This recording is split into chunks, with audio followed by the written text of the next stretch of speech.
मैं दर्द से इसलिए कह रहा हूं क्योंकि अकेला कोई इस आंदोलन को आगे नहीं बढ़ा सकता। आज जरूरत है हमें अपने पैरों पे खड़े होने की और ये सोचने की कि अगर बाबा साहब अम्बेडकर अपने मात्र बच्चों के बारे में सोचते, अपनी पत्नी और अपने परिवार के बारे में सोचते, तो क्या हमारी जिंदगी में कभी सवेरा हो पाता? अगर बाबा साहब अम्बेडकर अपने अथक प्रयास से हमें वोट का अधिकार नहीं दिला पाते, तो क्या कोई हमारी बस्तियों में पैर रखने के लिए आता? आज जो तमाम तरह के हिंदुत्व और भाईचारे की जो लोग बात करते हैं, अगर ये वोट की ताकत आपसे छीन ली जाए, तो मैं जिम्मेदारी से कहता हूं कि आज भी आपकी हालत और आपकी स्थिति उनकी नजरों में बिल्कुल वैसी है जितनी आजादी से पहले थी। मेरे आज भी उस घटना को मैं याद करके आपको बता सकता हूं कि जब गोलमेज कॉन्फ्रेंस में मदन मोहन मालवीय जी ने यह कहा कि डॉक्टर अंबेडकर आप हमारे भाई हैं, और अंग्रेजों से कहा कि भारत में कोई छुआछूत नहीं है, कोई भेदभाव नहीं है। डॉक्टर अंबेडकर बस थोड़े नाराज हैं, इस वजह से इस तरह की बातें कर रहे हैं। हम तो वहां परिवार की तरह रहते हैं, हम तो एकजुट हैं। वहीं उसी मौके पे बाबा साहब अंबेडकर ने वो जग से पानी का गिलास भर के और उसको मदन मोहन मालवीय जी के सामने किया। उन्होंने कहा अगर मालवीय जी कोई अछूतपन नहीं है, कोई भेदभाव नहीं, तो ये पानी आप पी के दिखाइए। और मालवीय जी ने इतनी हिम्मत नहीं जुटा पाए कि अछूत के हाथ से पानी पी लें। परिणाम अंग्रेजों को भी ये पता लगा कि डॉक्टर अंबेडकर सही कह रहे हैं। आज सच्चाई ये है कि जो संविधान में आपको अधिकार है, उसकी वजह से थोड़ा सा जो आप आरक्षण और कुछ रिसोर्स जो हमें मिले हैं, उनकी वजह से आज हम लोग थोड़े से आगे बढ़ गए हैं। वरना सच तो ये है कि जब देश आजाद हुआ तो अमीर लोग अमीर ही रहे और गरीब लोग गरीब ही रहे।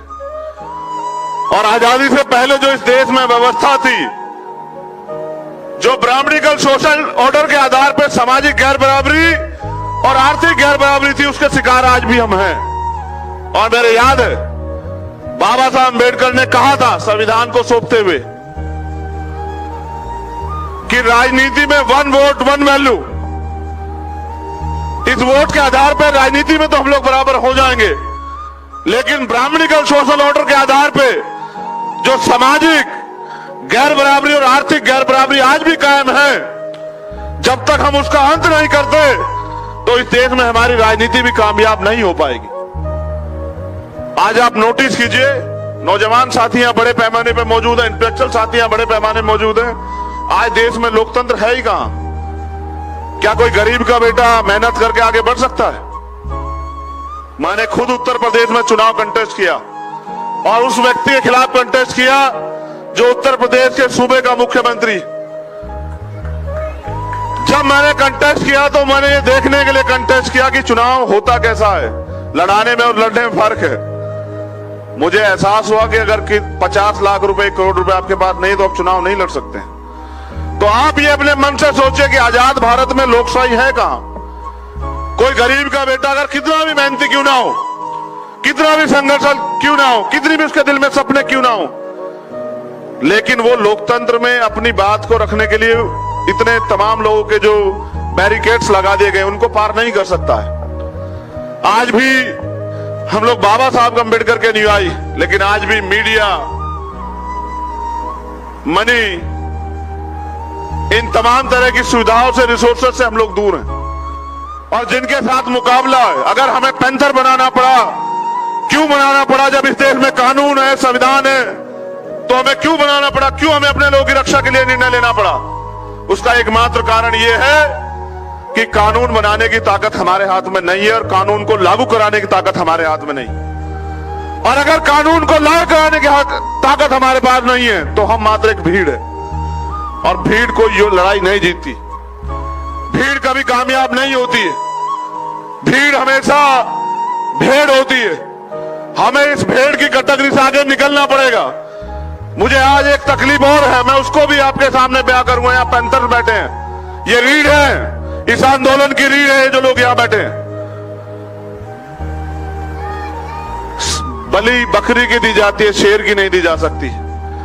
अगर हमें शेर बनना है तो हमें अपने महापुरुषों के जीवन संघर्ष को, उनके सिद्धांतों को, उनके जीवन को अनुसरण करना पड़ेगा, जीना पड़ेगा। बाबा साहब अम्बेडकर चाहते थे कि हम इंस्टीट्यूशन बनाएं। आज आप चेक करो, महाराष्ट्र में हो सकता है क्या देश में हम पे ऐसे इंस्टीट्यूशन है कि हम अपने कमजोर बच्चों को जो है वहां पढ़ाने का काम कर सकें। जहां विरोधी लोगों ने इतने बड़े बड़े इंस्टीट्यूशन खोल के अपनी विचारधारा को वहां प्रचारित प्रसारित करने का काम किया, तो क्या उनके मुकाबले, उनको टक्कर देने के लिए या अपने समाज को उस लेवल पे खड़ा करने के लिए क्या हमारे पास उनसे आधे भी इंस्टीट्यूशन है? जैसा मैंने कहा कि आज अगर हम पढ़ते भी तो हैं तो मात्र नौकरी के लिए, और ये एक कड़वा सत्य है। मैं अपवाद पे नहीं जाना चाहता, लेकिन सच ये है, अगर भारत में आज हम पढ़ते भी हैं तो मात्र इसलिए कि नौकरी मिल जाए। हम ज्ञान के लिए नहीं पढ़ते हैं। और अगर हम ज्ञान के लिए पढ़ते तो फिर यहां दोबारा से डॉक्टर अंबेडकर जन्म लेते। हम इसलिए पढ़ते हैं कि हमें नौकरी मिल जाए, और नौकरी इसलिए कि कुछ पैसे मिल जाए और उन पैसों के जरिए हम अपने घर परिवार को चला सकें। कहीं से कहीं तक भी हम आंदोलन के साथ नहीं खड़े। ये पूरा आंदोलन देने के लिए है। आप फूले साहब को पढ़िए, उन्होंने 18 स्कूल खोले। आज हमारे पास IAS IPS भी हैं, वो 2 स्कूल नहीं खोल पाए।